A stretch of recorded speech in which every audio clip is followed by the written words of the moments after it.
नमस्कार, आप देख रहे हैं आई इंडिया और मैं हूं डॉक्टर पंकज सिंह गौर। पत्रकार मुकेश चंद्राकर की हत्या भ्रष्टाचार उजागर करने को लेकर हुई, यह तो जगजाहिर हो गया, लेकिन पत्रकार मुकेश चंद्राकर की पोस्टमार्टम रिपोर्ट में जो निकल कर आया है वह जानकर आपका भी कलेजा कांप जाएगा। जी हां, पत्रकार मुकेश चंद्राकर की पोस्टमार्टम रिपोर्ट में चौंकाने वाला खुलासा हुआ है। पत्रकार मुकेश की पोस्टमार्टम रिपोर्ट में सिर पर चोट के 15 निशान मिले हैं। उनकी कितनी बुरी तरह हत्या की गई थी, इसका अंदाजा इसी बात से लगाया जा सकता है कि लीवर के 4 टुकड़े मिले, गर्दन टूटी मिली और हार्ट फटा मिला। 5 पसलियां भी टूटी हुई पाई गई। पोस्टमार्टम रिपोर्ट पत्रकार के साथ हुई बर्बरता का खुलासा कर रहा है और भ्रष्टाचार करने वालों की बेखौफी को बेनकाब और छत्तीसगढ़ की भाजपा सरकार के इकबाल पर सवाल उठा रहा है। पत्रकार मुकेश चंद्राकर हत्याकांड के मुख्य आरोपी और मास्टरमाइंड को एसआईटी ने दबोचने में सफलता पाई है। हत्या क्यों की गई और अब तक कितने आरोपी पुलिस के हत्थे चढ़े, इसके बारे में आगे हम आपको बताएं। पहले जान लेते हैं कब हुई थी पत्रकार की हत्या। छत्तीसगढ़ के पत्रकार 33 वर्षीय मुकेश चंद्राकर 1 जनवरी की रात से लापता थे। तीसरे दिन 3 जनवरी को उनका शव बीजापुर शहर के चट्टानपारा बस्ती में सुरेश चंद्राकर के स्वामित्व वाले परिसर में एक सेप्टिक टैंक से बरामद किया गया था।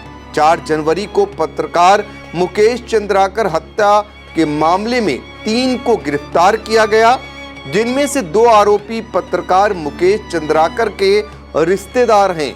मुकेश के दूर के भाई रितेश चंद्राकर को 4 जनवरी को रायपुर एयरपोर्ट से गिरफ्तार किया गया, जबकि सुपरवाइजर महेंद्र राम टेके और मुकेश के एक अन्य रिश्तेदार दिनेश चंद्राकर को बीजापुर से पकड़ा गया।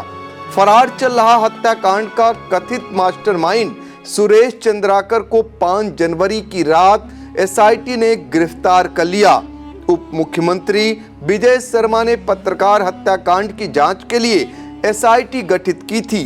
पत्रकार मुकेश चंद्राकर की पोस्टमार्टम रिपोर्ट में हत्या का जो सच सामने आया है, उसे जानकर हर किसी का कलेजा कांप उठेगा। पत्रकार की हत्या करने से पहले उसे यातनाएं दी गई थीं, उसके साथ क्रूरतापूर्ण व्यवहार किया गया था और उसे खौफनाक तरीके से मौत दी गई थी।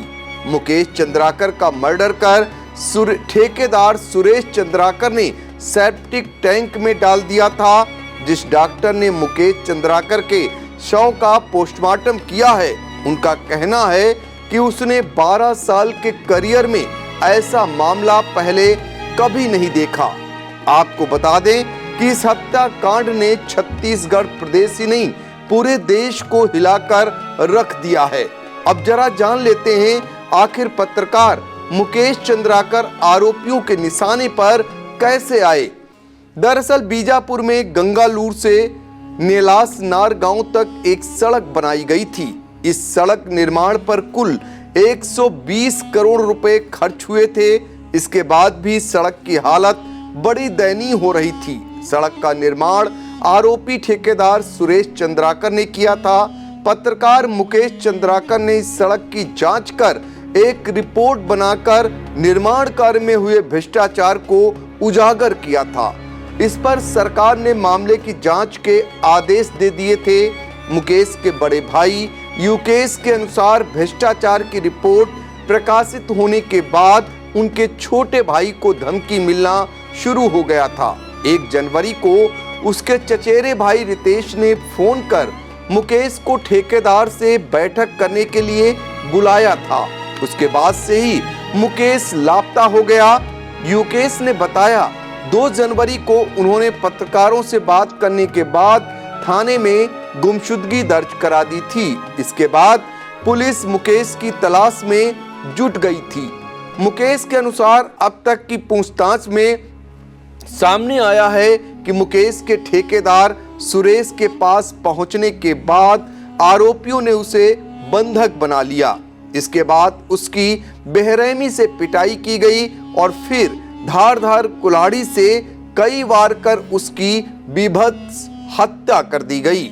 आरोपियों ने मामले को दबाने के लिए पत्रकार के छत बिछत शव को अपने परिसर में बने सेप्टिक टैंक में डालकर उसे ऊपर से कंक्रीट और सीमेंट में पैक कर दिया। अब यह भी जान लीजिए कि पुलिस ने पूरी वारदात का खुलासा कैसे किया। पुलिस के अनुसार गुमशुदगी की रिपोर्ट के बाद मुकेश के मोबाइल फोन के अंतिम लोकेशन की जांच शुरू की गई, जो कि आरोपी सुरेश द्वारा श्रमिकों के लिए बनाए गए मकान पर मिली। इसके बाद पुलिस ने वहां पहुंचकर जांच शुरू की तो वहां सेप्टिक टैंक पर ताजा काम नजर आया। इसके बाद पुलिस ने सेप्टिक टैंक को खुदवाकर उसे खाली कराया तो उसमें मुकेश का फूला हुआ शव मिला। अब जरा जान लेते हैं पत्रकार मुकेश चंद्राकर के बारे में भी। मुकेश का जन्म 1991 में बस्तर जिले की बीजापुर तहसील के बासागुड़ा गांव में हुआ था। 2 साल की उम्र में ही उनके पिता की मौत हो गई थी। उनकी मां आंगनबाड़ी कार्यकर्ती थीं और उन्होंने मुकेश और बड़े भाई युकेश का पालन पोषण किया था। 2011 में मुकेश की मां की कैंसर से मौत हो गई थी। मुकेश बस्तर जंक्शन नाम से यूट्यूब चैनल चलाने के साथ ही एनडीटीवी के लिए स्वतंत्र पत्रकारिता भी करते थे।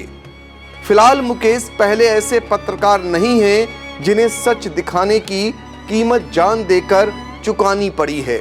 India freedom of expression initiative की रिपोर्ट के मुताबिक साल 2023 में पूरे भारत में 5 पत्रकारों की हत्या हुई थी और करीब 226 पत्रकारों को निशाना बनाया गया। इनमें उत्तर प्रदेश में 2, महाराष्ट्र, असम और बिहार में एक पत्रकार की हत्या हुई। इससे पहले साल 2022 में देश भर में 94 पत्रकारों को निशाना बनाया गया और 8 पत्रकारों की हत्या हुई। आगे देखना रहेगा कि पत्रकारों की हत्याओं पर रोक लगेगी या फिर अनवरत सिलसिला जारी रहेगा।